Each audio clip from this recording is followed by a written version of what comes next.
While my husband splurges on a $15,000 Cartier bracelet for his girlfriend, I'm finalizing papers that will cut off his access to the family trust fund he thinks I know nothing about.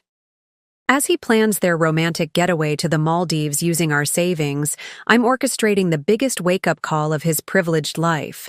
He has no idea that his naive trophy wife has been the silent trustee of his family's fortune for the past 3 years.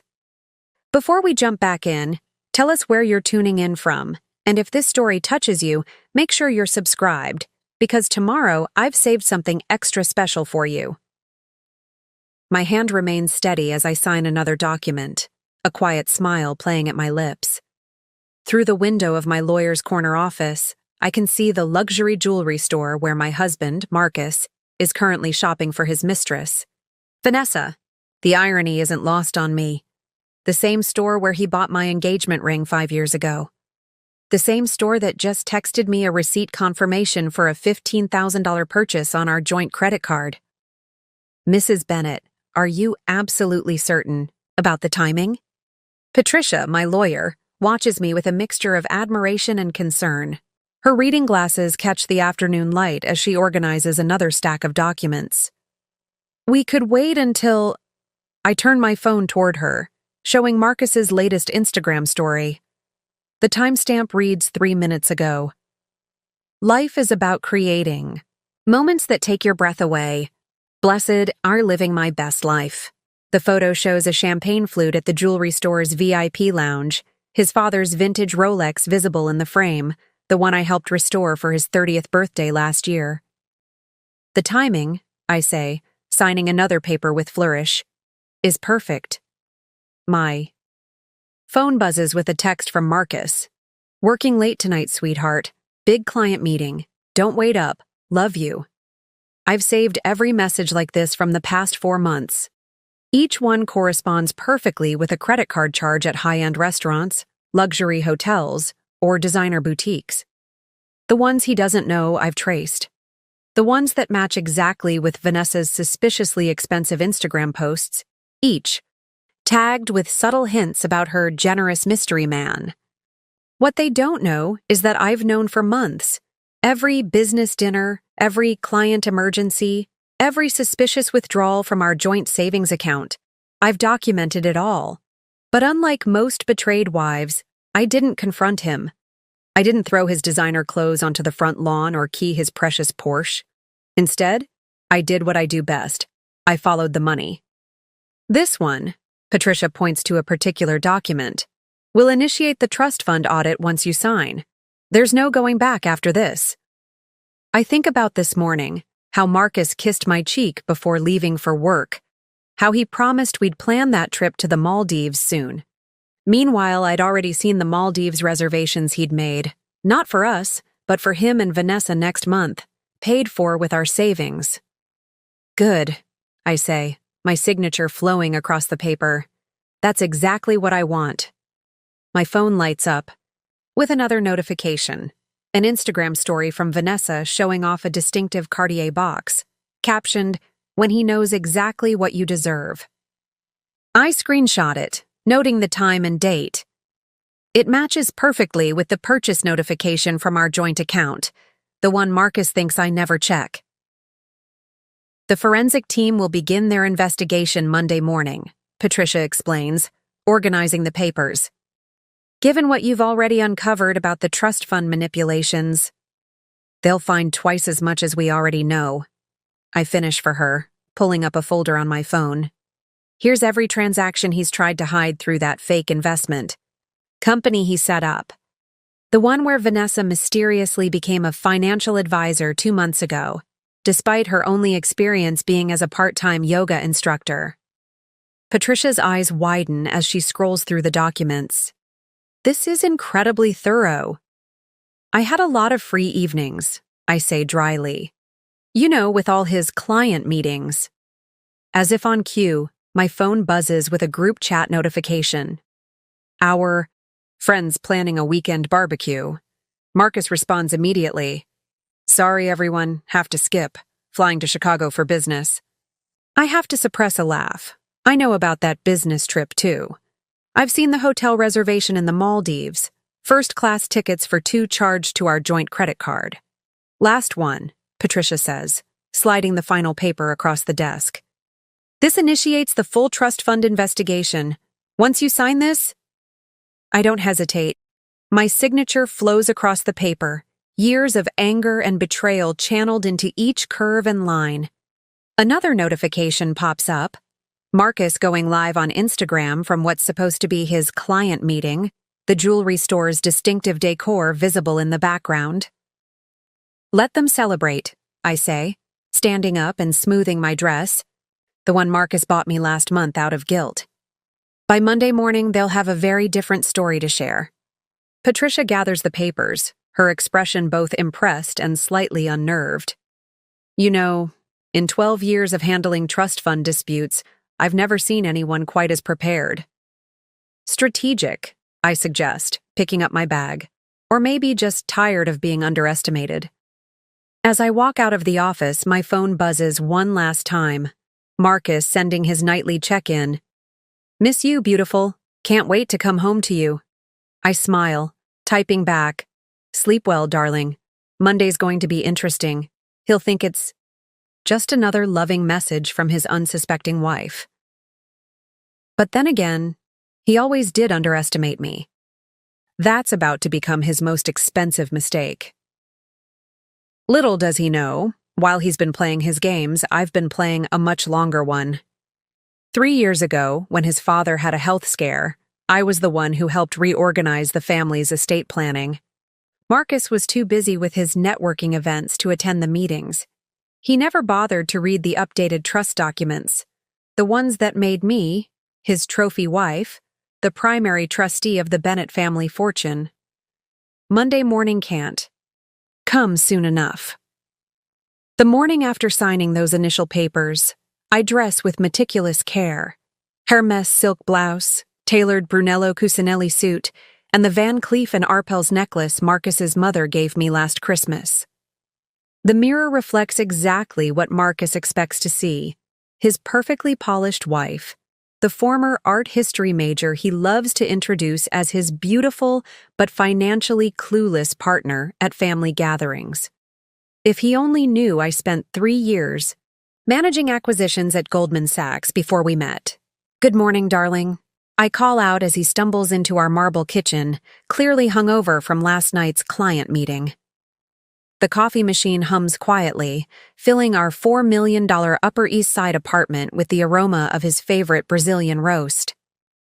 I made your breakfast. He kisses my cheek, reeking of expensive cologne and guilt. The same cologne I noticed on Vanessa's latest Instagram post from their accidental run-in at Bergdorf's yesterday. You're too good to me, babe. If only you knew, I think, sliding his coffee across our Calicotta marble counter. The same counter where I'd sat until 3 a.m. last night, on a secure video call with Sebastian, my old colleague from Goldman. Sebastian, who now heads their private wealth management division. Sebastian, who nearly spat out his whiskey when I showed him what I'd found in Marcus's private trust fund transactions. Another early meeting? I ask innocently, watching him. Check his phone. His lock screen is still our vacation photo from Positano last summer, but I know his background is Vanessa. I've seen it reflected in his car window when he texts her during our dinner dates. Yeah, the Richardson portfolio. Is killing me? He runs a hand through his perfectly styled hair, distracted. The Richardson portfolio that doesn't exist. I've already confirmed the Richardsons moved their wealth management to Morgan Stanley 6 months ago. Don't work too hard, I say, squeezing his shoulder. He doesn't notice me taking a photo of his phone screen in the reflection of our Viking Range's chrome surface, capturing Vanessa's message about their lunch plans at the new Jean-Georges restaurant. After he leaves, I transform our home office into my command center. The framed photos of our wedding at the plaza disappear into drawers, replaced by printouts of bank statements, trust fund documents, and property records. My friend Rachel, a trust fund attorney I've known since our Princeton days, sits cross-legged on my custom restoration hardware carpet surrounded by papers. Jesus Christ, she mutters, holding up a document. Did he really think he could hide these trust fund withdrawals behind a shell company registered in the Cayman Islands? Preparing and narrating this story took us a lot of time, so if you are enjoying it, subscribe to our channel. It means a lot to us. Now back to the story. I laugh, but there's no humor in it. He registered it under his childhood. Golden Retriever's name. The one that died 10 years ago. Rachel shakes her head, adding the paper to our growing evidence pile. Men like him always think they're the smartest person in the room. That's because they never bother looking around, I reply, pulling up another document on my laptop. Look at this. Every time he meets Vanessa, he files it as a trust fund management expense. 5-star hotels with a woman who's supposedly advising him on legacy wealth planning, despite not knowing the difference between a bond and a bank account. My phone buzzes. A group text from our friend Elizabeth about her upcoming charity gala at the Metropolitan Museum. Marcus responds immediately with another excuse. Vanessa, I notice, has already marked herself unavailable on the event's planning committee list. They're getting careless, I observe, adding another screenshot to my collection. Confident. Have you talked to Judge Morrison yet? Rachel asks, referring to our friend who oversees trust fund disputes in the Southern District. I nod, pulling up an encrypted email chain. She's ready. The moment we file on Monday, she'll randomly schedule an emergency hearing about suspicious trust fund activities. The same hearing that will reveal Vanessa's company has been receiving trust fund payments for consulting since before she even met Marcus. My phone lights up with Marcus's face, his daily check-in call. I answer with practiced cheerfulness, listening to him lie about his lunch meeting while I stare at their restaurant reservation confirmation in my email. The same email account he set up for me, thinking I'd only use it for online shopping. Miss you too, honey, I say, watching Rachel roll her eyes. Don't forget we have dinner with your parents tonight. He pauses, and I can practically hear him, texting Vanessa to reschedule. Of course, babe. Wouldn't miss it. After hanging up, I turn to Rachel. He'll cancel in about 3 hours. Emergency trust fund meeting.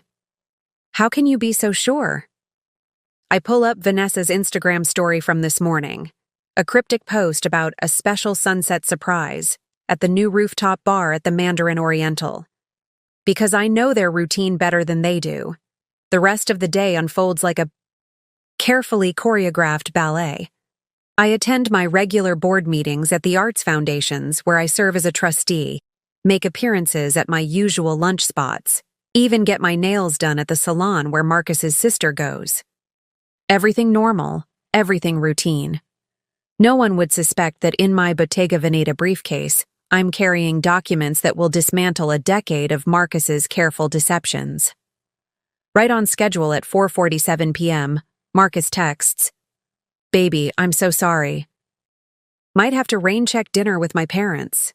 Emergency meeting with the trust fund advisors.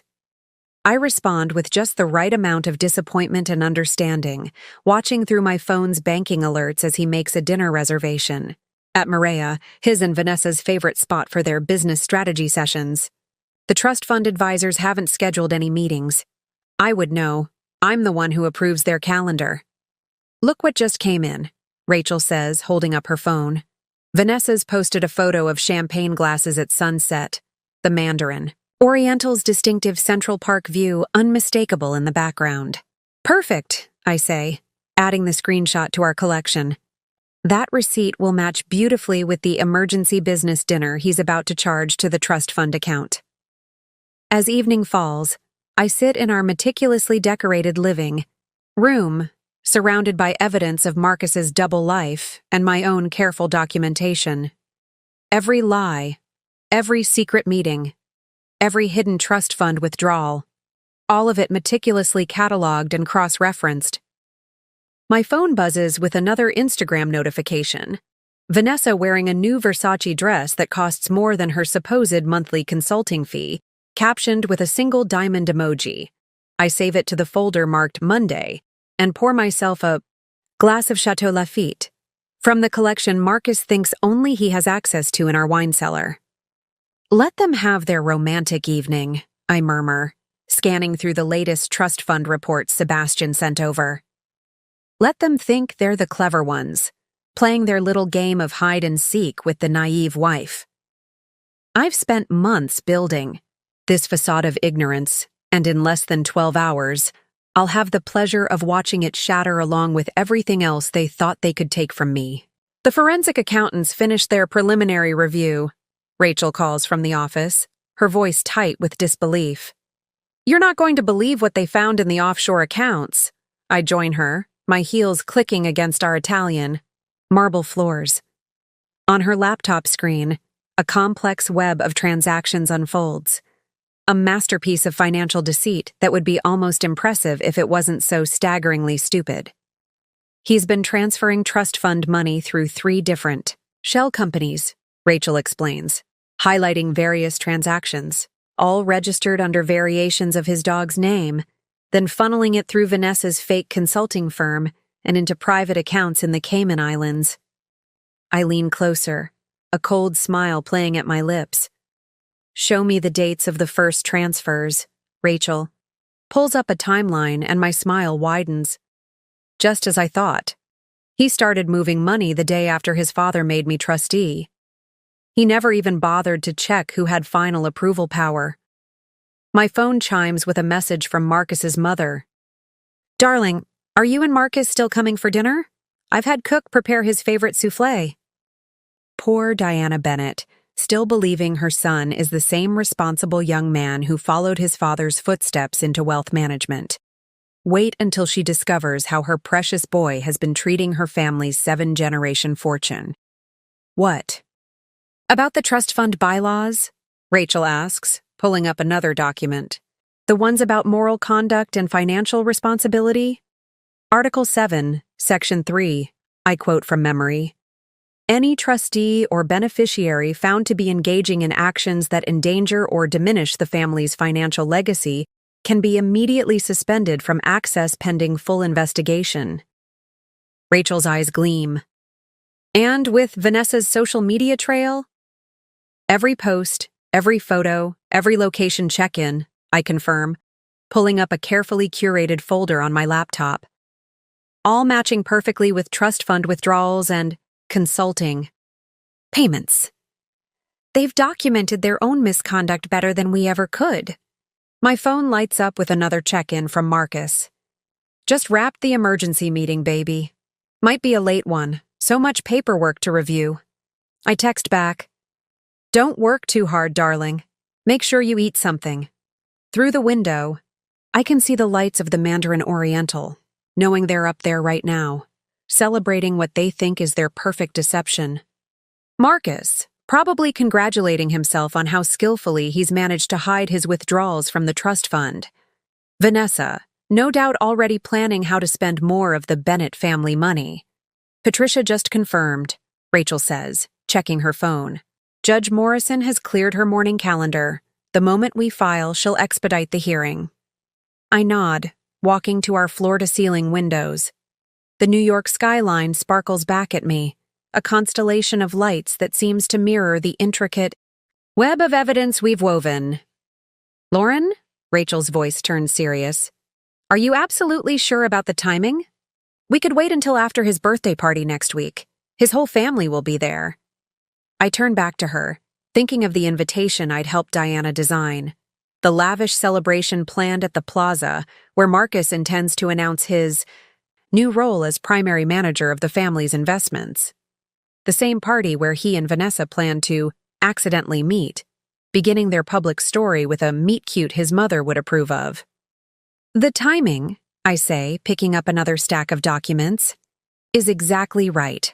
Let him stand in front of his entire family, ready to make his big announcement. Let him feel that moment of triumph. Rachel raises an eyebrow. Right before Judge Morrison's bailiff serves him with the trust fund suspension papers? Poetic, isn't it?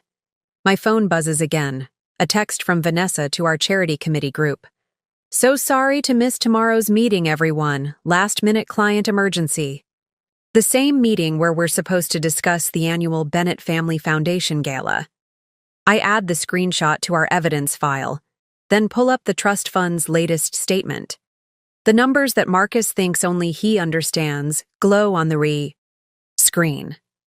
If he'd ever bothered to really look, he'd have noticed that every transaction, every transfer, every withdrawal has required dual authentication for the past 3 years. One code from him, one from the trustee, me. I've watched every dollar he's tried to hide, every account he's attempted to obscure, every lie he's built his house of cards upon. All while playing the role he assigned me, the beautiful, naive wife who couldn't possibly understand the complexities of wealth management. His father's office just confirmed. Rachel checks another message.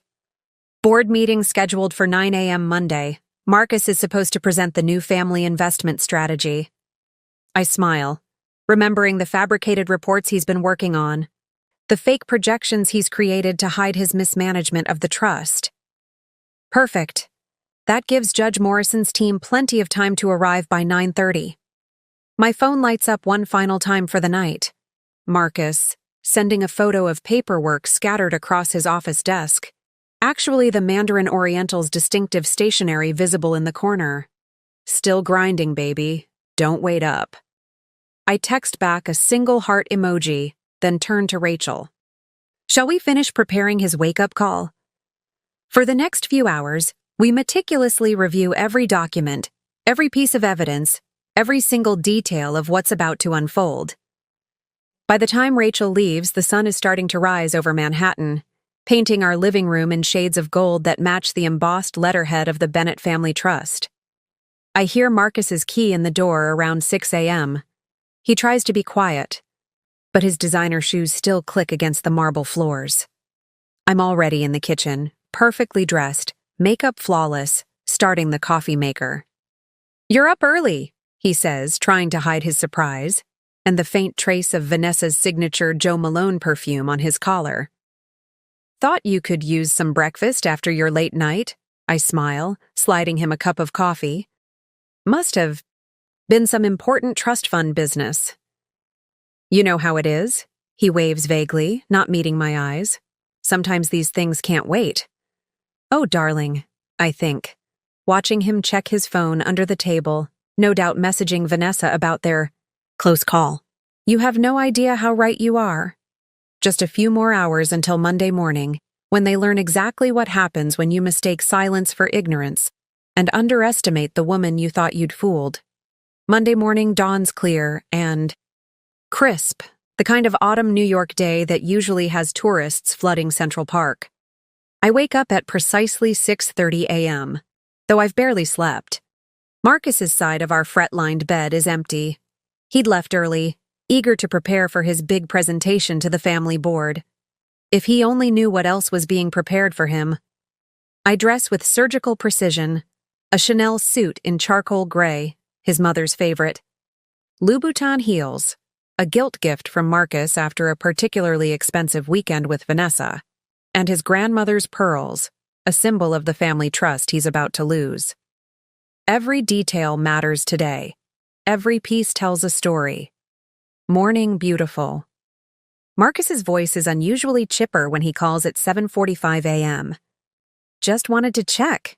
You're coming to the board meeting, right? Thought you might want to see your husband's big moment." "Wouldn't miss it for the world, darling," I reply, watching.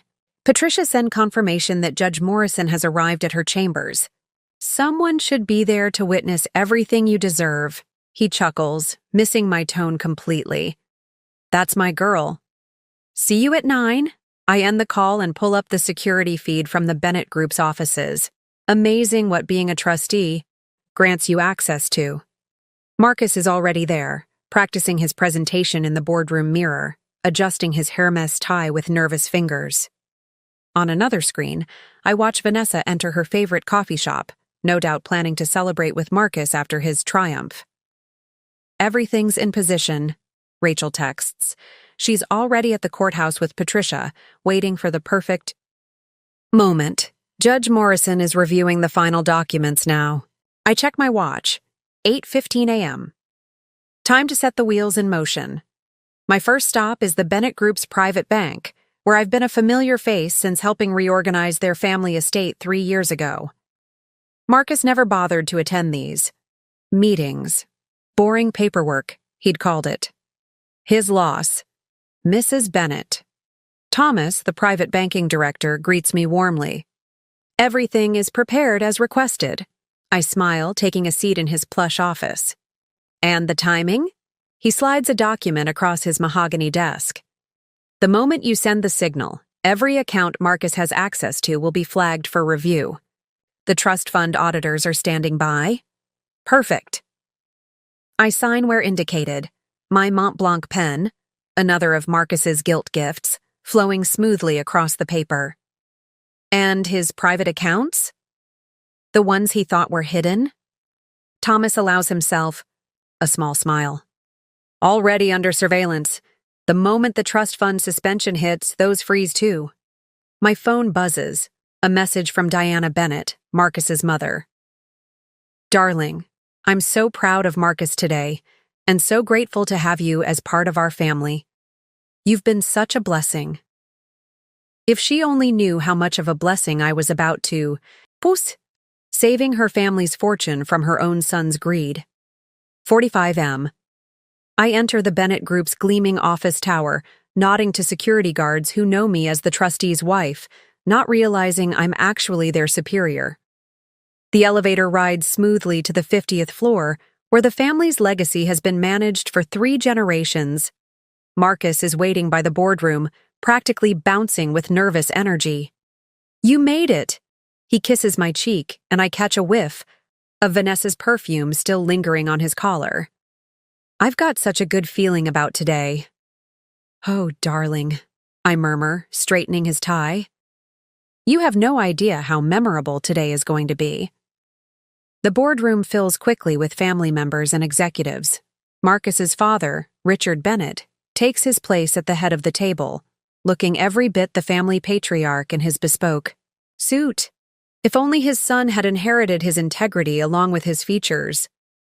Before we begin, Richard announces, I want to thank everyone for being here for this momentous occasion. As you know, we're here to discuss the future of the Bennet Family Trust, and my son Marcus has prepared a comprehensive presentation on our new investment strategy. Marcus stands, straightening his papers with practiced confidence. His PowerPoint presentation glows on the screen behind him, slides full of fake projections and manipulated numbers that took him weeks to fabricate. Good morning, everyone, he begins, flashing his 1,000-watt smile. Today marks a new chapter in the Bennet legacy. 8:59 a.m. My phone vibrates silently in my lap. Rachel's message is simple. Ready. 9:00 a.m. Marcus clicks to his first slide, pointing out fabricated growth projections with practiced charm. As you can see, our trust fund's performance under my guidance has been exceptional. 1 a.m. I send a single text. Now. The effect is immediate but subtle at first. Marcus's phone buzzes in his pocket, probably a notification from his banking app. He ignores it, continuing his presentation. It buzzes again, and again, and again. A.M. The boardroom door opens silently. Judge Morrison's bailiff enters, nodding to me imperceptibly. Behind him, 2 federal auditors take their places by the door. And if you'll look at these returns, Marcus continues, though his phone is now buzzing constantly. He's starting to look distracted, shifting uncomfortably. You'll see that our innovative approach to... His voice trails off as he notices his father checking his own phone, frowning deeply. Other board members are doing the same, their expressions shifting, from polite attention to confused concern. 5M. The bailiff steps forward, official documents in hand. Mr. Marcus Bennet? Marcus turns, annoyed at the interruption of his big moment. I'm in the middle of something here. You are hereby served with an emergency injunction regarding the Bennet Family Trust, the bailiff announces clearly, his voice carrying to every corner of the suddenly silent boardroom. By order of Judge Morrison, you are suspended from all access to trust fund accounts and assets, pending investigation into serious allegations of misappropriation and fraud. The color drains from Marcus's face as he takes the papers with trembling hands. His phone is still buzzing, probably notifications of his accounts being frozen one by one. There must be some mistake, he stammers, looking around the room desperately. His eyes land on me, seeking support, reassurance, the naive trust he's come to expect. Instead, he finds me calmly opening my laptop, pulling up the folders marked Evidence. No mistake, darling, I say softly, turning the screen so the entire board can see. Would you like to explain these transactions to your family yourself, or shall I? The first image appears on the boardroom's main screen, replacing his fabricated presentation. A detailed spreadsheet of every dollar he's stolen, every lie he's told, every trust he's broken. Behind him, Richard Bennett stands slowly, his face a mask of shock and growing fury. Marcus! His father's voice is deadly quiet. What is this? Before he can answer, his phone buzzes one final time. He looks at it reflexively, and I know exactly what he's seeing. A notification that his access to all Bennett family accounts has been suspended. Perhaps, I suggest, standing smoothly, we should discuss the real state of the family trust, starting with these unusual payments to a certain consulting firm. Marcus slumps into his chair as I take control of the presentation remote. Behind him, the federal auditors begin setting up their equipment. Through the boardroom's glass walls, I can see Patricia and Rachel arriving with boxes of additional evidence. The day of reckoning has only just begun. Let's start with this particular transaction, I say, clicking to the next slide. The boardroom screen fills with a detailed breakdown of a $250,000 transfer from the trust fund to Vanessa's consulting firm. Made on March 15th, exactly one day after Vanessa's company was registered. Interesting timing, wouldn't you say? Marcus's hands grip the armrests of his chair, knuckles white. Behind him, Richard Bennett has switched from shock to cold fury, his jaw clenched as he watches his son's deceptions laid bare. Of course, I continue, clicking through to the next slide. That was just the beginning. Shall we discuss the offshore accounts registered under your childhood pet's name? Or perhaps the series of business development charges at the Mandarin Oriental that coincidentally match perfectly with these Instagram posts? The screen fills with a carefully curated collection. Vanessa's social media posts side by side with trust fund expenditures, times and dates perfectly aligned. Each champagne toast, each surprise gift, each luxury weekend mathematically matched with a suspicious withdrawal. This is ridiculous, Marcus finally manages, his voice cracking. These are legitimate business expenses. Dad, I can explain. Explain what exactly? I interrupt smoothly, pulling up another document. How you started embezzling from the trust fund the day after your father made me trustee. Or should we discuss how you've been using family money to fund your affair? While planning to divorce me? A gasp ripples through the boardroom. Diana Bennett, Marcus's mother, presses a hand to her chest, her face pale beneath her perfect makeup. Divorce? She whispers. Marcus, what is she talking about? Oh, you didn't know? I turn to my mother-in-law with practiced sympathy. Marcus and his financial consultant have quite the future planned, booked with trust fund money, of course. Would you like to see the Maldives reservations? The engagement ring receipt? Or perhaps the draft divorce papers his lawyer drew up last week? Marcus lunges for his phone, probably to warn Vanessa, but it's already too late. Through the boardroom's glass walls, we can see her being escorted into the building by federal agents, her designer handbag clutched to her chest like a shield. Perfect timing, I murmur, checking my watch. The FBI does run quite punctually. The FBI? Marcus's voice rises an octave. What are you? Did you really think? I cut in, my voice carrying clearly across the stunned boardroom. That you could embezzle millions from a family trust fund without consequences? That no one would notice your creative accounting? Your father made me trustee for a reason, darling, and unlike you, I actually read the financial reports. The federal auditors have set up their equipment now, efficiently downloading data from the company servers.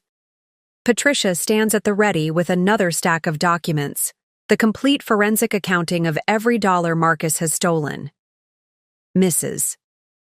Bennett, one of the auditors calls out, "We've confirmed the initial findings. The pattern of misappropriation is consistent with your report." Marcus's head snaps up. "Your report? Who do you think has been documenting your theft all these months?" I ask quietly.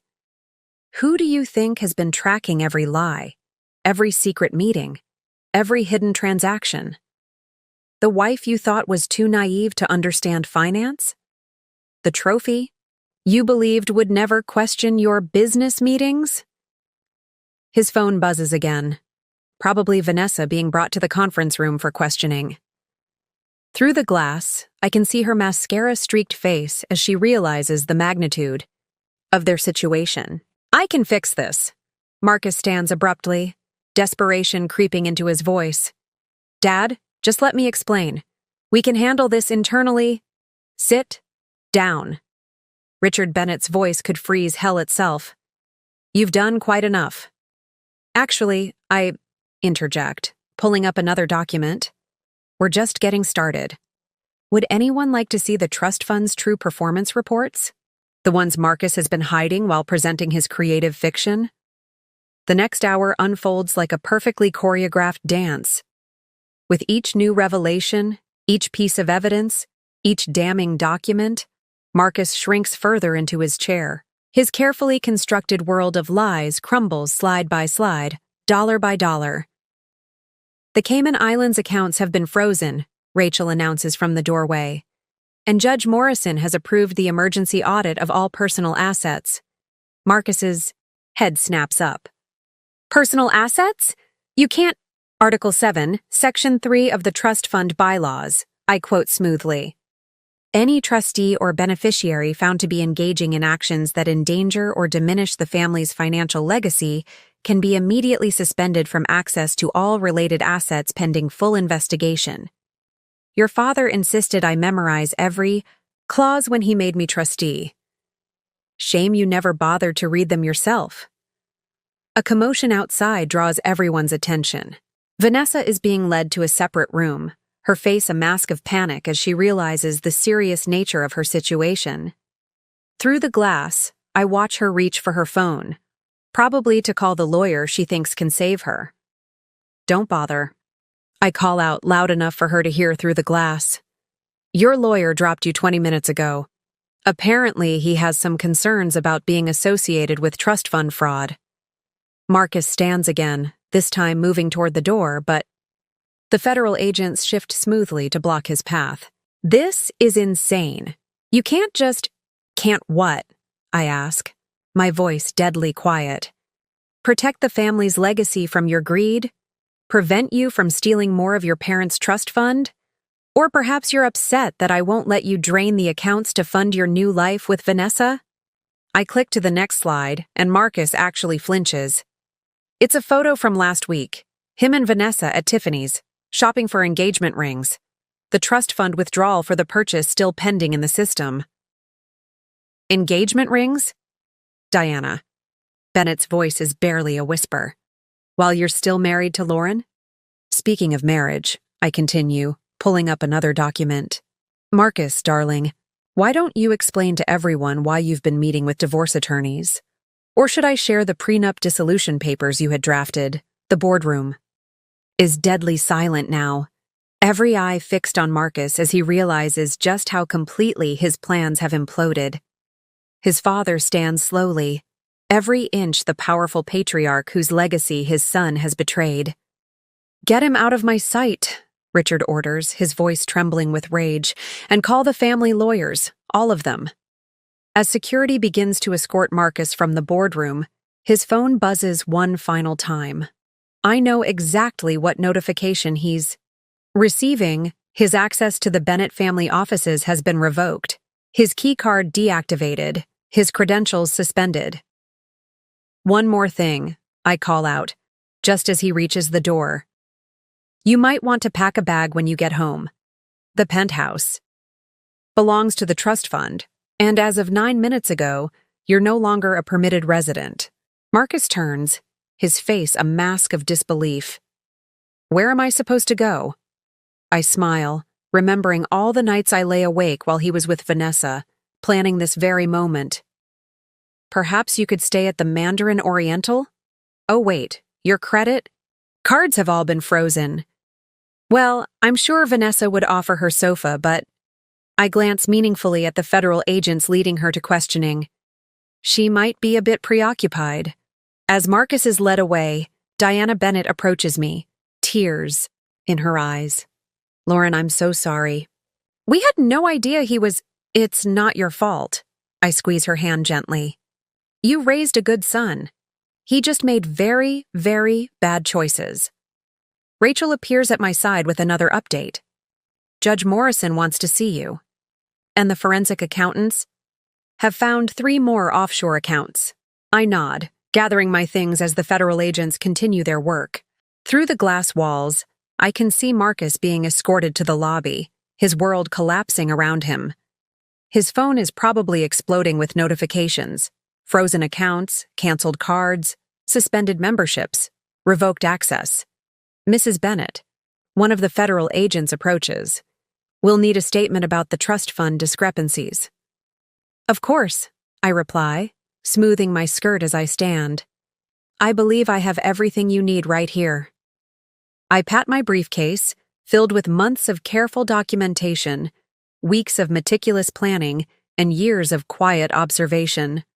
Marcus thought he was so clever, playing his games with the family fortune while his trophy wife smiled quietly at his side.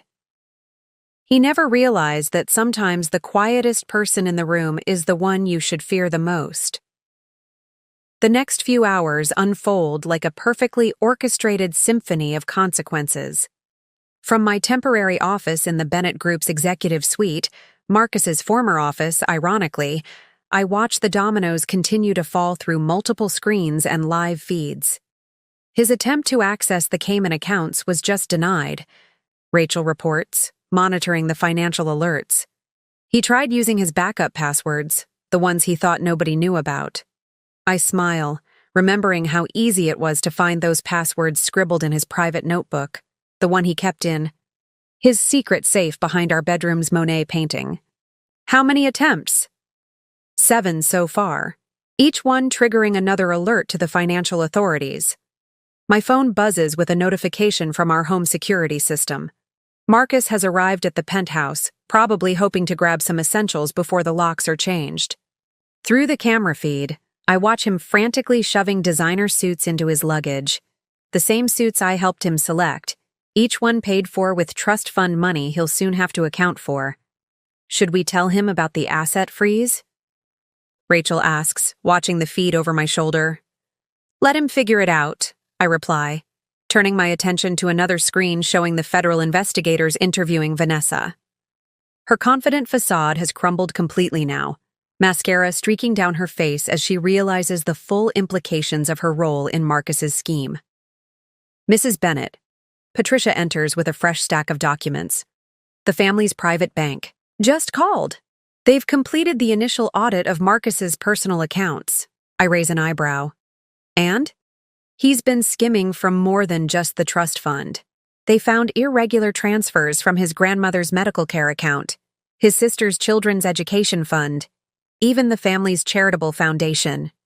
Diana Bennett, who's been sitting quietly in the corner trying to process the morning's events, lets out a small sob. The children's education fund? His own nieces and nephews? I move to comfort my mother-in-law, the woman who welcomed me into her family with open arms 5 years ago. We've already reversed the transfers, Diana. The children's futures are secure? My phone lights up with another notification. Marcus trying to check into the Four Seasons using his black card. I can almost see the color drain from his face as the card is declined. Through various feeds and alerts, I track his increasingly desperate attempts. The Ritz-Carlton, declined. The Peninsula, declined. The St. Regis, declined. His lawyer just dropped him, Rachel announces, checking her messages. Apparently, he tried to pay the retainer with one of the frozen accounts. The firm has concerns about being paid with potentially fraudulent funds. A commotion in the hallway draws our attention. Through the glass walls, we see Vanessa being escorted out by federal agents, her designer handbag now filled with copies of her sworn statement. The look she shoots toward Marcus's former office could freeze hell itself. She gave them everything, Patricia confirms, reviewing the preliminary report. Every meeting, every transaction, every promise he made. Turns out self-preservation trumps loyalty when federal charges are on the table. My phone buzzes again. A group text from our social circle about the upcoming charity gala at the Metropolitan Museum. Marcus's sister Elizabeth has already removed him from the planning committee. His name disappears from the guest list in real time, his social world crumbling as quickly as his financial one. The trust fund audit team just found something. Interesting, Rachel calls out, her eyes wide as she reads from her tablet. Remember those business development trips to Switzerland? I turned to her, intrigued. The ones where he claimed to be meeting with private banking clients? He was actually viewing properties. High-end chalets in the Alps, all conveniently far from extradition treaties. They found incomplete purchase agreements on his company laptop. Diana's head snaps up. He was planning to run. With your family's money, I confirm gently. But don't worry, he won't get the chance now. As if on cue, my phone shows another alert. Marcus's passport has been flagged. No international travel. Without court approval, his world is shrinking by the minute, his options disappearing one by one. The family's crisis management team is ready, Patricia informs us. They've prepared statements for the press, the banking community, and the social registries. I nod, pulling up the draft announcements on my laptop. The careful wording presents the Bennett family as victims of Marcus's deception while emphasizing their swift action to protect the family legacy. No mention of my role, exactly as I planned. Lauren, Diana speaks up, her voice stronger now. The annual Family Foundation Gala is next week. With Marcus's situation, perhaps you should take over his chair? Before I can respond, my phone buzzes with an urgent message from the penthouse security team. Marcus is trying to access his home office safe, the one he thinks contains emergency cash and backup credit cards. Don't worry, I assure Diana, watching Marcus's frustrated attempts through the security feed. I already emptied that safe last week. Everything of value is secure in the family vault. Rachel's tablet pings with another update. The forensic team just found his deleted emails. You're not going to believe what he was planning for after the divorce. I turned to the large screen on the wall, now displaying a complex web of Marcus's intended post-divorce financial manipulations. Even I'm impressed by the audacity, if not the intelligence, of his schemes. He was going to claim the trust fund violated tax laws, Rachel explains, highlighting various documents. Threatened to report irregularities to the IRS unless the family paid him a massive settlement. Diana gasps. He would blackmail his own family? He would try, I correct her, pulling up another document. But that would have been difficult considering I've had tax experts reviewing and certifying every trust fund transaction for the past 3 years. My phone lights up with another notification, Marcus's attempt to access his cryptocurrency accounts. Sorry, darling, I murmur to the screen. Those wallets were transferred to the family's secure digital vault last week, along with everything else you thought you'd hidden so cleverly. Through the office windows, I can see the sun setting over Manhattan, painting the sky in shades of amber and gold. In the reflection, I catch glimpses of federal agents still combing through files, forensic accountants tracking down every missing dollar, and family lawyers protecting generations of Bennett wealth from one man's greed. Mrs. Bennett, a senior federal investigator, approaches. We've found evidence of potentially criminal transactions dating back 5 years. We'll need your statement about when you first noticed irregularities. I retrieve a carefully prepared timeline from my briefcase. I believe you'll find everything documented here. Every transaction, every unauthorized transfer, every attempt to circumvent trust fund protocols.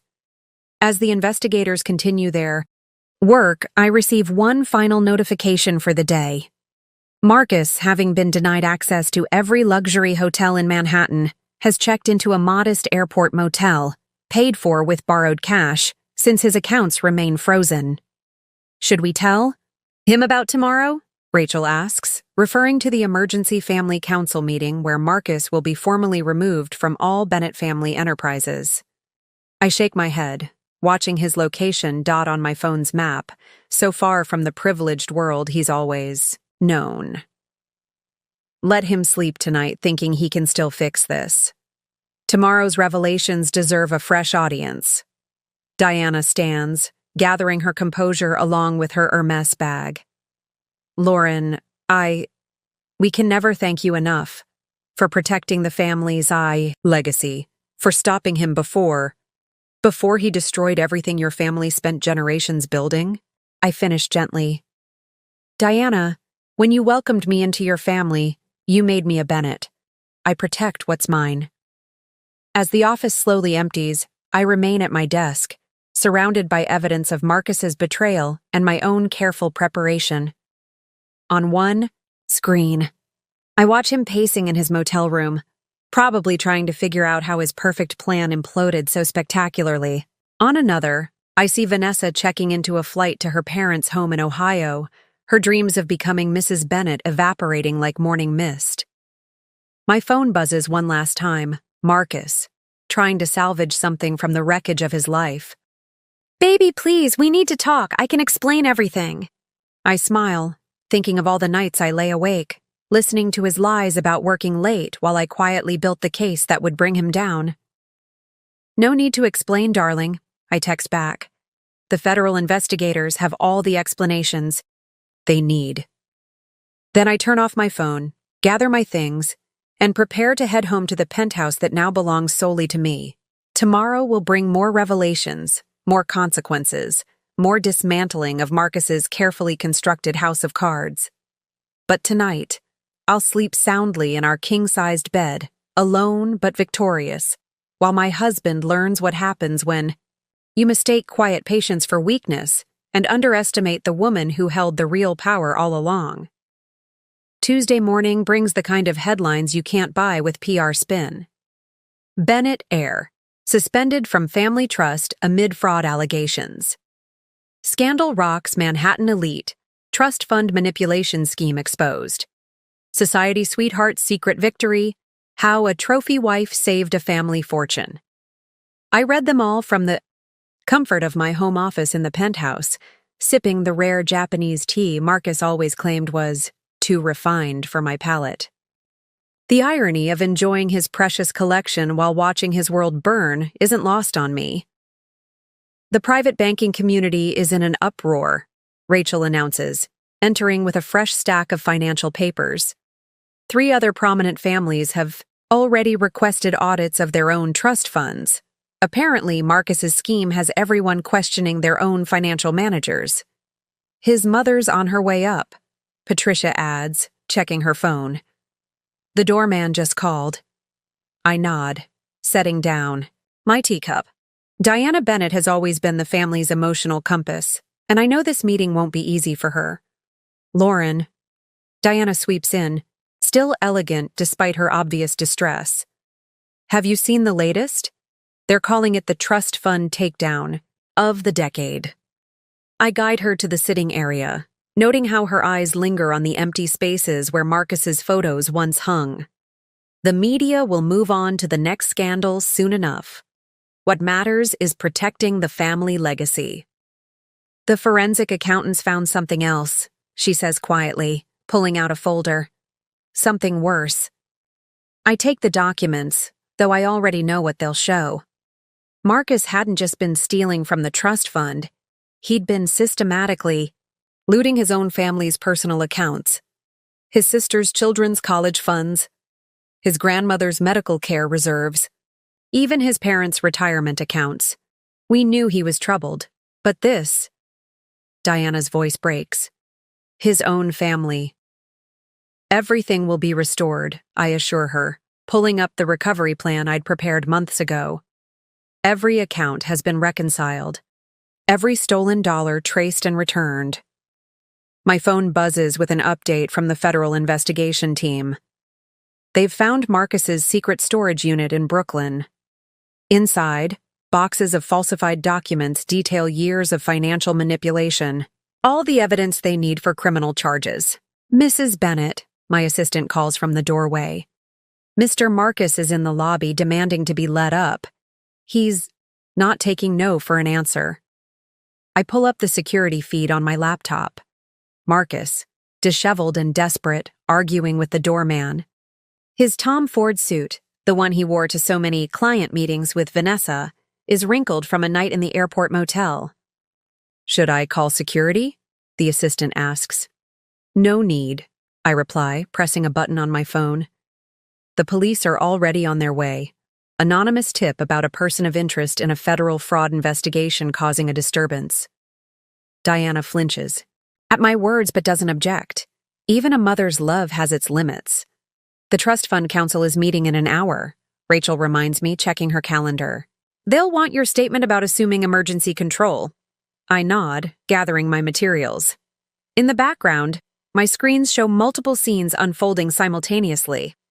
Marcus being escorted from the building by police, Vanessa giving another tearful interview, painting herself as another victim of his deception, federal agents boxing up evidence from his Office Society columnists speculating about the scandal's impact on upcoming charity gala season. Lauren, Diana speaks up suddenly. There's something I need to tell you about why Richard made you trustee 3 years ago. I turn to my mother-in-law, curious.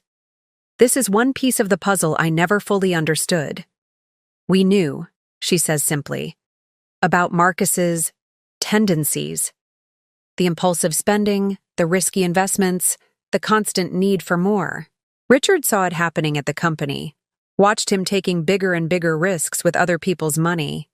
So you needed someone to protect the family fortune from your own son, I finish quietly. Diana nods, tears in her eyes. We interviewed dozens of financial experts considered professional trustees from all the top firms. But Richard said we needed someone Marcus would underestimate, someone he'd never suspect of watching his every move. The trophy wife he thought he'd chosen for her looks rather than her mind, I add, understanding dawning. When we learned about your background in finance, your experience with private wealth management, Diana manages a small smile. Well, let's just say Richard has always had an eye for talent. My phone buzzes again, more updates flooding in, Marcus's membership at the Metropolitan Club, revoked his position on the hospital board, suspended his private banking privileges at multiple institutions, terminated his invitation to next month's charity gala, rescinded. His lawyer sent over a proposal, Rachel mentions, holding up another document. He's offering to sign a full confession in exchange for a monthly allowance from the trust fund. I almost laugh at the audacity. Let me guess, he still thinks he has something to negotiate with? He's claiming he has evidence of historical trust fund irregularities. Says he'll go public if we don't meet his demands. This time I do laugh, pulling up a particular file on my laptop. You mean these documents? I turn the screen to show decades of pristine trust fund records, each transaction verified, each decision documented. The ones I've had independent, auditors reviewing and certifying for the past 3 years. Through the window, I watch as Marcus is driven away in a police car, his final attempt at blackmail failing as spectacularly as his other schemes. On my other screens, the Bennett family's financial empire continues operating smoothly, the transition of power already complete. The family council is ready, my assistant announces. They're waiting in the main boardroom. I gather my things, preparing to officially accept control of the Bennett family's financial future. Diana stands with me, straightening her shoulders with renewed strength. Lauren, she says softly, thank you. Not just for stopping him, but for saving him from himself. If he'd continued much longer, The damage would have been irreparable, I finish. I know. That's why I had to act now. As we head to the boardroom, my phone shows one final notification. Marcus checking into an even cheaper motel, this time in New Jersey. How far the mighty have fallen. Mrs. Bennett, Patricia calls out. Judge Morrison's office just confirmed. The emergency hearing is set for tomorrow morning. They'll want your full testimony about the trust fund manipulation. I nod, already prepared. My evidence is organized, my statement drafted, my strategy in place.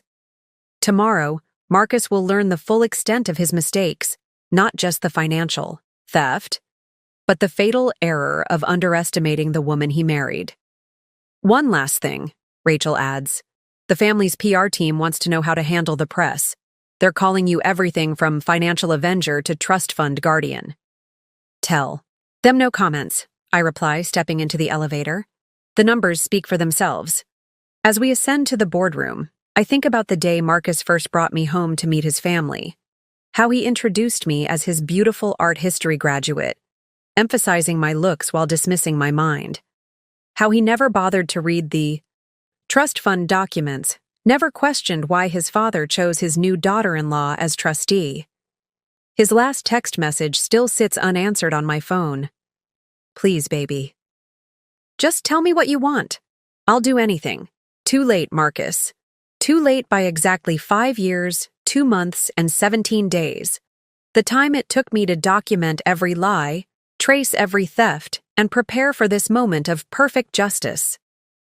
The boardroom doors open, revealing the assembled Bennett family council. Time to show them exactly why Richard chose me to protect their legacy, and why Marcus's biggest mistake wasn't stealing from the trust fund, but underestimating the woman who controlled it all along. 1 month later, the dust has finally begun to settle. I sit in my new office, the corner suite that once belonged to Marcus's father, reviewing the latest trust fund performance reports. The Manhattan skyline stretches out before me, a glittering testament to generations of Bennett, family success that I helped preserve.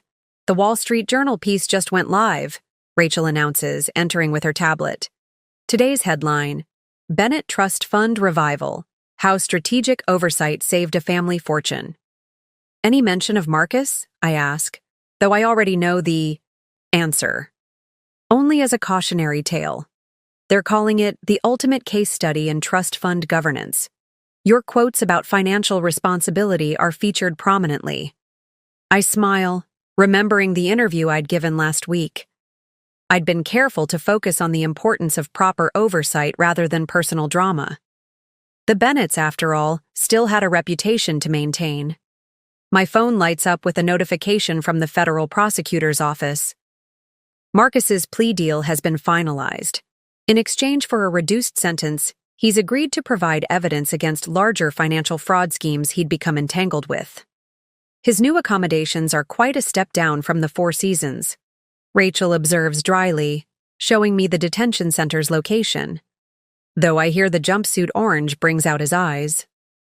Vanessa sent another request, Patricia adds, entering with more papers. She's offering to write a tell-all about Marcus's schemes in exchange for immunity. Tell her the federal prosecutors already have everything they need, I reply, pulling up our evidence files. Her Instagram posts provided more than enough documentation. Through my office windows, I can see the trust fund's investment team hard at work. Under my leadership, they've already recovered every dollar Marcus stole, plus implemented new safeguards to prevent future manipulation. Mrs. Bennett, my assistant calls over the intercom. The family council is ready for your quarterly presentation. I gather my materials, including the comprehensive recovery plan I've implemented since taking control. The numbers tell a story of resurrection, assets secured, investments stabilized, legacy protected. Lauren, Diana greets me warmly as I enter the boardroom. She's adapted to our new dynamic with remarkable grace, treating me more as a daughter than ever now that I've saved her family's fortune from her own son. The private banking community is calling you the trust fund whisperer. Richard adds with a proud smile.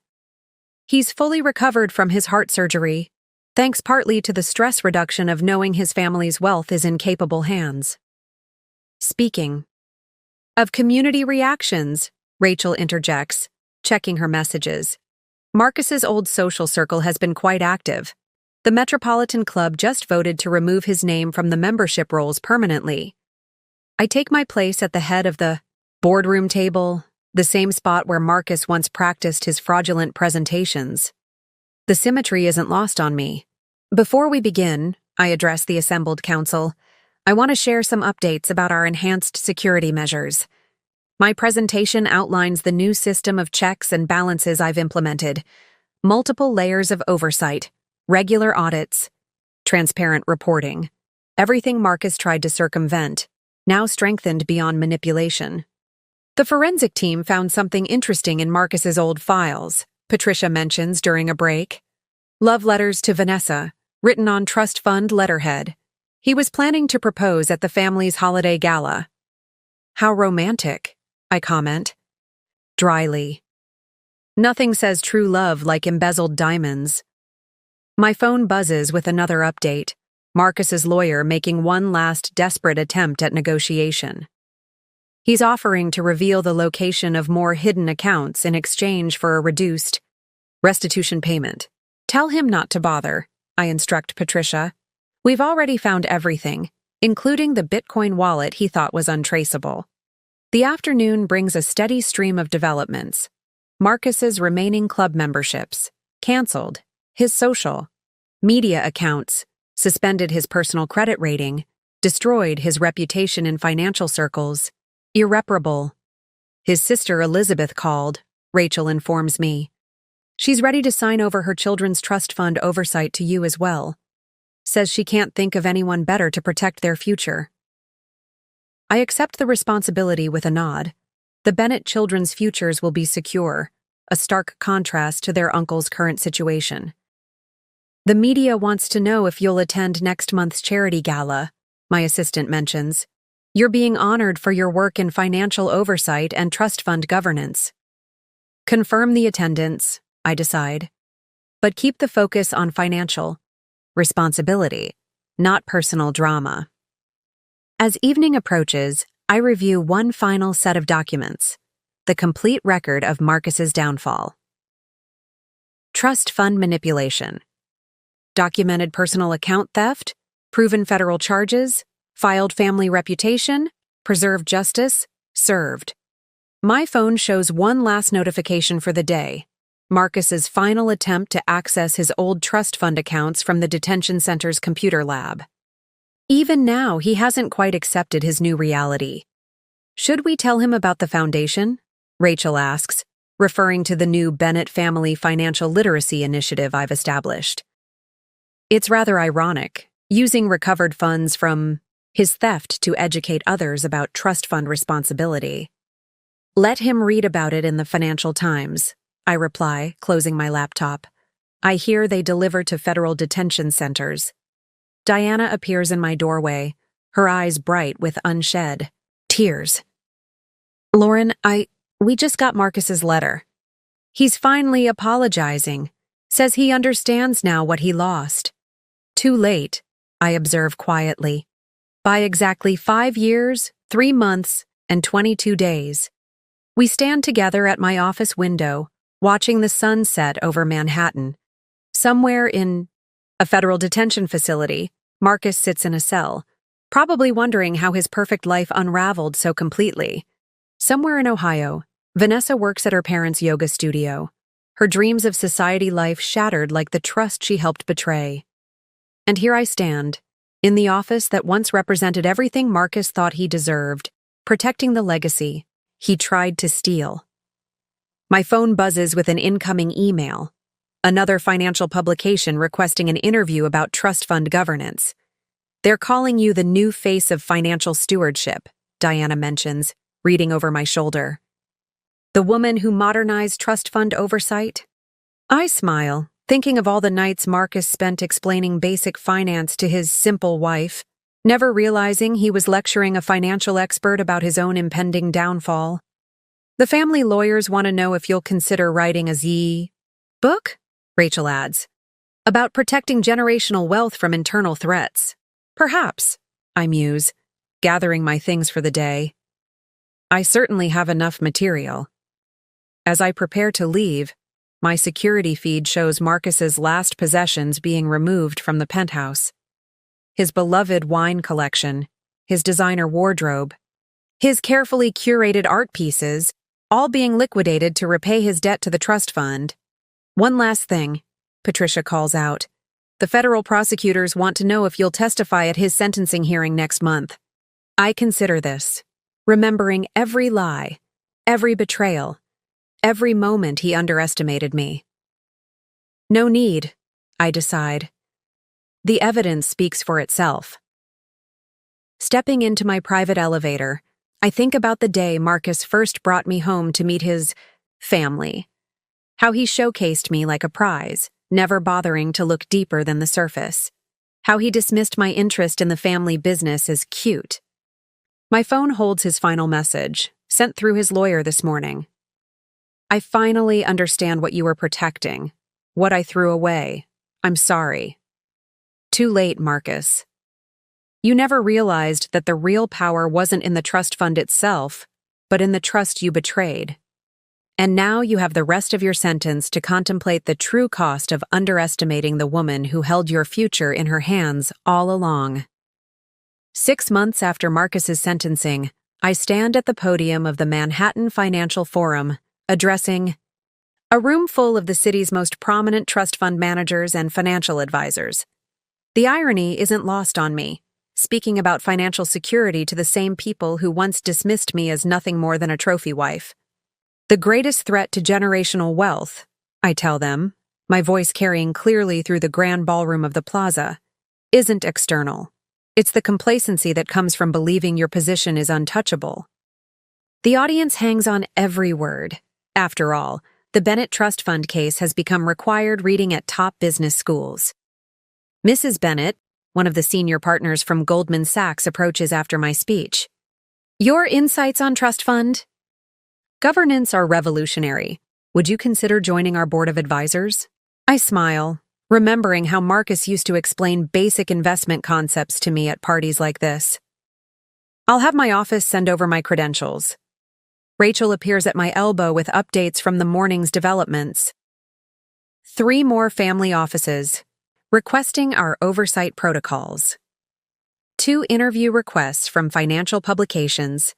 1 desperate letter from Marcus, still trying to explain himself from federal detention. The Bennett Family Financial Literacy Foundation launch is trending, she adds, showing me her tablet. They're calling it a paradigm shift in trust fund management. My phone buzzes with a message from Diana Bennett. The family's annual holiday gala is approaching, and for the first time in generations, it will celebrate not just wealth, but wisdom. The prosecutors sent over Marcus's latest statement. Patricia joins us, tablet in hand. He's finally admitted to everything, even the schemes we hadn't uncovered yet. I take the tablet, scanning his confession. The depth of his betrayal still manages to surprise me. Hidden accounts in Dubai, shell companies in Luxembourg, plans to drain the family foundation. His cellmate says he spends his days reading financial journals, Rachel mentions. Apparently, he's finally learning about proper wealth management. Better late than never. A notification pops up on my phone. Vanessa has resurfaced, this time teaching mindful money management at her parents' yoga studio in Ohio. Her Instagram bio now reads, "Surviving Toxic Wealth, My Journey to Authenticity." At least someone learned something. The Trust Fund Council meeting is in an hour, my assistant reminds me. They're voting on the new governance structure you proposed. I gather my materials, including the comprehensive reform package I've spent months developing. The Bennett family fortune won't just survive this crisis. It will emerge stronger, setting new standards for trust fund management. Lauren! Richard Bennett's voice booms across the ballroom. He's fully recovered now, his natural vigor restored, once the stress of Marcus's betrayal was removed. The Harvard Business School case study about your handling of the crisis just went live. I join him at a quiet corner table, accepting a glass of champagne. How's Diana holding up? Better. He sighs. The therapist says accepting Marcus's true nature was the first step. Your protection of the family fortune gave her the space to focus on healing. My phone shows another alert. Marcus's former office has been completely transformed into the Bennett Center for Financial Governance. The plaque outside reads, "Protecting Legacy Through Wisdom." The family lawyers finished processing the last of his restitution payments. Patricia approaches with more updates. Every dollar he stole has been recovered and reinvested. Through the ballroom's windows, I can see the Manhattan skyline, the same view Marcus used to boast about controlling from his corner office. Now, that same office serves as command central for protecting family fortunes from people like him. The financial media is calling it the Bennett Standard. Rachel shows me another article. Your protocols for trust fund governance are being adopted by families across the country. I think about the day Marcus first showed me his family's offices, how he patronizingly explained the concept of trust funds while I mentally cataloged every weakness in their security system. Your next appointment is here, my assistant announces.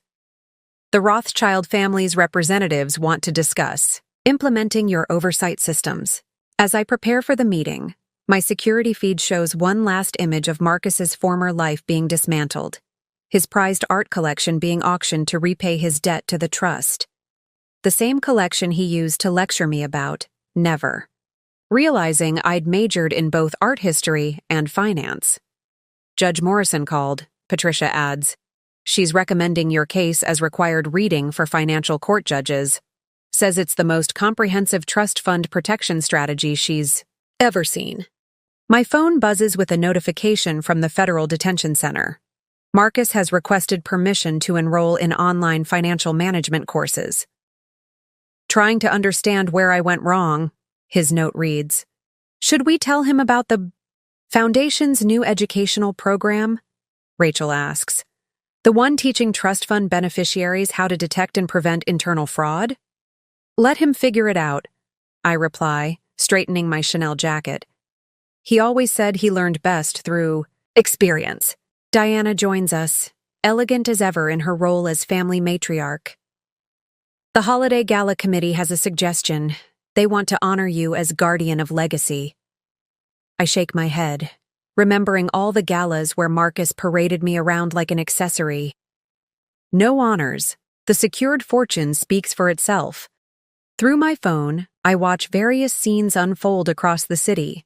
Federal investigators using my case to train new financial crimes specialists, business schools teaching the Bennett case as a master. Class and Trust Fund Protection Society columnists speculating about Marcus's life behind bars, financial advisors studying my oversight protocols. One last thing, Rachel calls out as I head to my next meeting. Marcus's old social club is reopening their membership waitlist. Care to submit his replacement's name? I smile, thinking of all the times he used that club to impress his mistresses, flaunting the wealth he was secretly stealing. I have a better idea.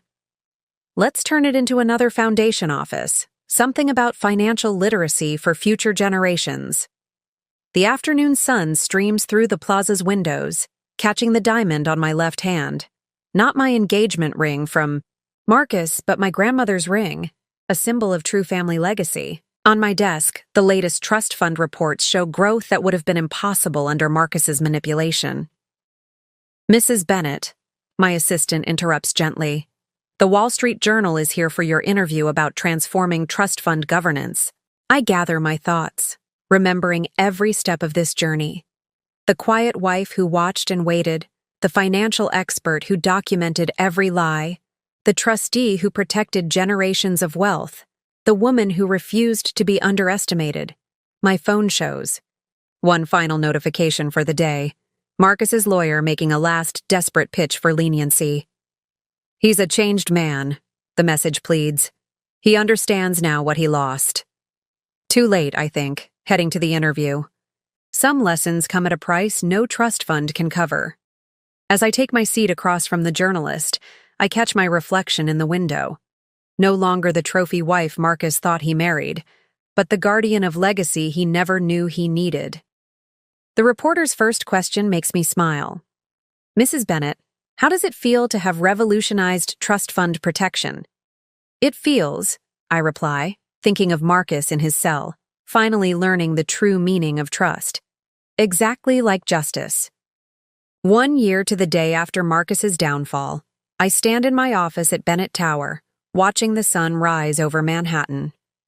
The view is different from up here, both literally and figuratively. The past year has transformed not just the Bennett fortune, but the entire landscape of trust fund management. My phone lights up with the morning's first notification. Forbes magazine has just released their annual Power Players issue. The cover story: "The Woman Who Changed Trust Fund Management Forever, Lauren Bennett's Revolution." The Times piece just went live too, Rachel announces, entering with her signature stack of updates. "They're calling you the silent guardian of generational wealth." I scan the headline, amused by the irony. A year ago, these same publications barely noticed me. Just another pretty wife in Manhattan's social circus. Now, they're studying my methods in business schools. Marcus's latest letter arrived, Patricia adds quietly, placing a thin envelope on my desk. Unlike his early desperate pleas, this one is different. A simple, handwritten confession of every mistake, every betrayal, every moment of hubris that led to his downfall. He's finally completed the financial literacy program in prison, Rachel mentions, checking her tablet. Graduated top of his class, ironically enough, says he finally understands what he was supposed to be protecting. Through my office windows, I can see the bustling financial district, the same streets where Marcus once strutted like a prince, never realizing he was walking toward his own destruction. Now those same streets are home to a new era of financial governance, shaped by the lessons of his fall.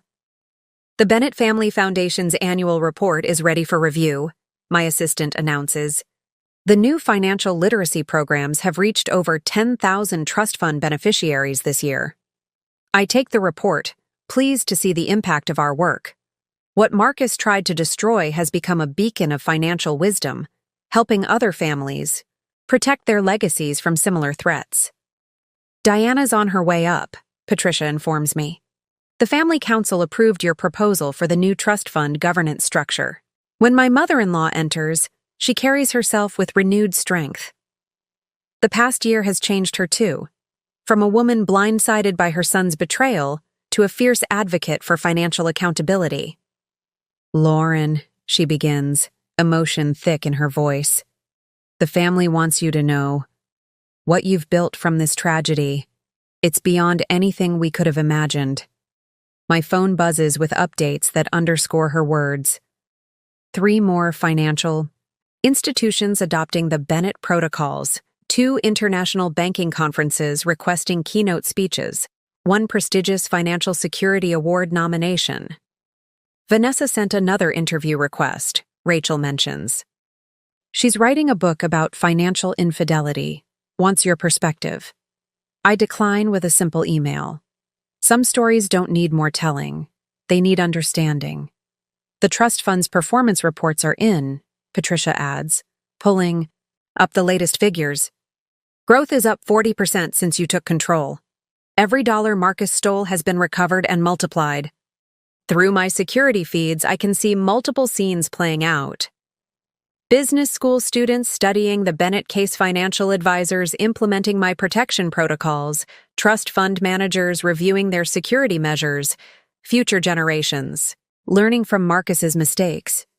His parole hearing is next month, Rachel reminds me gently. They want to know if you'll submit a statement. I consider this, remembering every step of our journey. The quiet wife who watched and learned, the expert who documented every lie, the guardian who protected a legacy, the woman who refused to be underestimated. Send them this, I decide, pulling up, the trust fund's latest performance report. Let the numbers speak for themselves. Diana touches my arm gently. He asks about you, in his letters. Says he finally understands what he had. Not just the money, but the trust. Some lessons, I reply, watching a new class of financial advisors enter the Bennett Center for Financial Governance below. Come too late to change the past, but early enough to protect the future. My phone shows one final update. Marcus's old office has been completely transformed into a state-of-the-art financial security center. The plaque outside reads, "Protecting Tomorrow's Legacy Today." The next generation of Bennett starts their financial education program tomorrow, Rachel reminds me. Would you like to speak to them? I think about these children, Marcus's nieces and nephews, the future of the family he betrayed. Thanks to our new protocols, they'll grow up understanding not just the privilege of wealth, but the responsibility of legacy. Tell them the truth, I decide, about trust, betrayal, and the price of underestimating those we dismiss. As the sun sets on another day in Manhattan's financial district, I stand at my office window, holding Marcus's final letter. In it, he finally asks the question that took him a fortune and his freedom to understand. How did I not see who you really were? The answer, of course, was simple. He never looked past his own reflection. My phone shows one last notification. The Bennett Family Trust Fund has just been named a gold standard in financial governance. The legacy Marcus tried to destroy has emerged stronger, wiser, and more secure than ever. Mrs. Bennett, my assistant calls out. They're ready for you in the boardroom. The next generation is waiting. I gather my materials, preparing to teach tomorrow's leaders the lessons learned from yesterday's mistakes. Through the window, Manhattan glitters like the fortune I protected, beautiful, powerful, and worth every moment of patient waiting. As I head to the boardroom, I pass the wall of Bennett family photos. Marcus's portrait has been replaced by something more meaningful, a simple plaque that reads, "True wealth lies not in what we possess, but in what we protect. Some must learn this lesson through loss. Others are chosen to teach it through strength." In the end, Marcus got exactly what he deserved. Time to contemplate the true cost of underestimating a woman he thought he could control. And I got what I earned, a legacy protected, a family restored, and a future secured by the quiet power of patient justice. The story of the Bennett Trust Fund will be told for generations, not as a tragedy of betrayal, but as a testament to the strength that lies in being underestimated. And somewhere in a federal prison cell, Marcus finally understands the most expensive lesson of his life. Sometimes the quietest person in the room is the one you should have feared the most. Up next, you've got 2 more standout stories right on your screen. If this one hit the mark, you won't want to pass these up. Just click and check them out. And don't forget to subscribe and turn on the notification bell so you don't miss any upload from us.